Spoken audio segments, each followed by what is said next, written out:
Yeah, ka pai. Okay. Ki kaupapa care. So you're also a councillor. Yes. And I've seen some kōrero online questioning whether candidates who were elected to council should now be running for parliament, particularly if they intend to give up their council seat and trigger a by-election. What do you make of that criticism? I think, o ka pai te rāpātai, and I think if I can give context to how I ended up here today, I'm the Iron Māori lady. You know, I created a kaupapa that transformed and saved hundreds of thousands of people's lives. The aroha and kudos that I got from that, I would have loved to have stayed there, you know, and done that. I chose to look for a successor for that kaupapa so I could come into this political realm because I could see what was happening. I always had an idea to head to Parliament. The reason why I stood for local council was so that I could know my own town first. If I don't know what the problems are in my own town, how can I go there and pretend to back and know what our whānau need, especially at a local government level? I've got that now. The other part was I wanted to change the way politics operated. So creating an uhu for our whānau that were standing as candidates to ensure they supported each other and we didn't do old white man's politics and just attack each other. So that was another part of why I stood for local council. Then in the last election, there were a number of Hastings District councillors that were standing down. I knew we were going to get half a new council and that concerned me. I wanted to be there because I had experience, knowledge in council as well as governance. I wanted to be there to mentor all, not just Māori councillors, but all, so that we could get moving on what needed to be discussed and talked about quicker. Also, you may have seen we have, and I'll be open, we've got a real kaikiri on our council. And I had watched him campaign and I knew he was going to be a problem. And I thought, out of the people that are standing, who's likely to get in and who's likely to be able to challenge him and push back on his racist ideologies? And I knew humbly that was me. And also to be amongst my councillors, to give them enough kaha to be able to push back on him. I know I've done that job in council.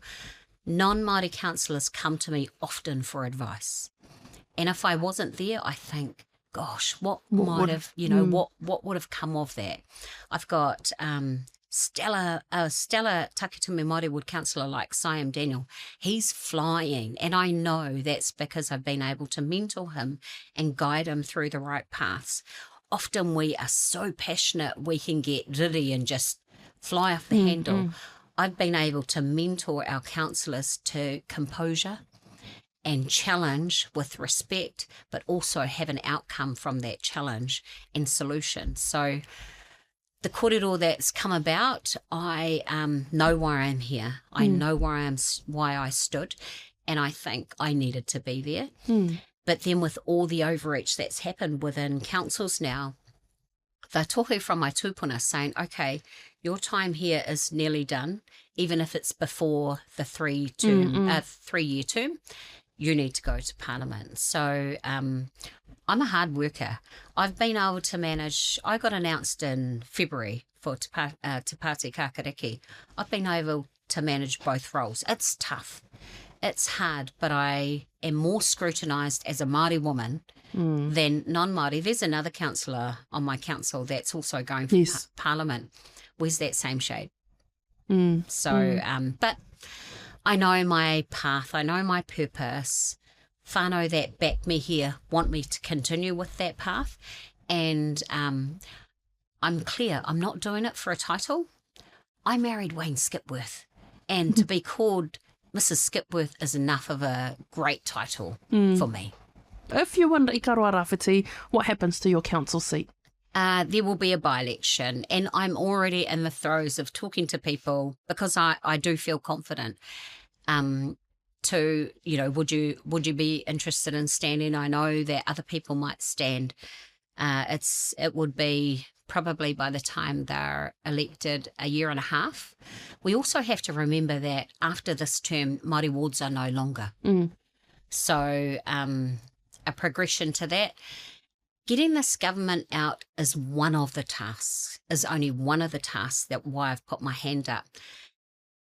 Enabling Te Tiriti o Waitangi and he whakaputanga and constitutional transformation in regards to Mātiki Mai is one of my other reasons, one of my other reasons why I'm going. I'm not just here to get this government out. We need solutions. We need brave people in there.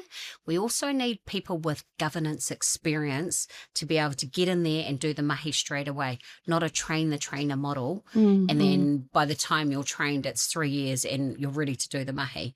We need people in there to do the mahi straight away. That's me. Kia ora. Now, just ki kaupapa ke, we're also seeing speculation around Christopher Luxon's leadership.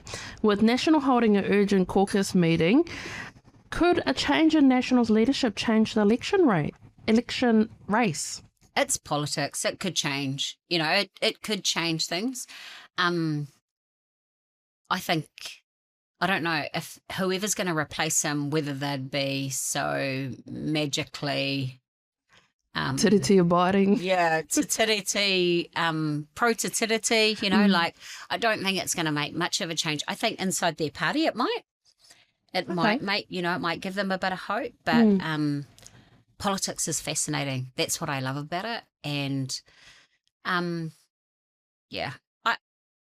people I fear for are the whānau, because they're the ones that have to hold people up. I'm really conscious about the way we treat each other, whether we agree with people in politics and parties. I'm conscious of the way we treat leaders and politicians. And I've seen that happen in our own little hair with our rangatira JB.